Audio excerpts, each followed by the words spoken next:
Programang ito ay rated SPG. Striktong patnubay at gabay ng magulang ang kailangan. Maaaring may masiselang tema, lengguwahe, karahasan, sexual, horror o droga na hindi angkop sa mga bata.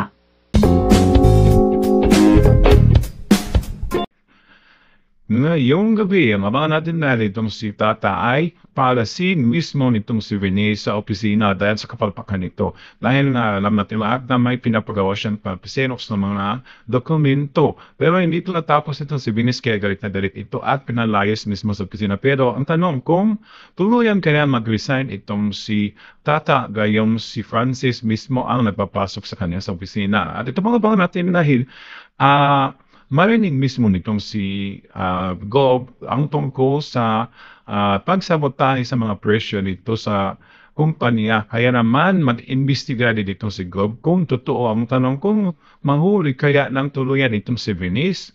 Kaya alam natin lahat mautak din itong si Venice mayroon siyang gagawin ka na para hindi siya madiin. Maka ito pang si Carmel si Charmaine ang mabidiin sa nangyaring sa pagsabotahe. Kaya don't forget to subscribe for more updates mga kapuso.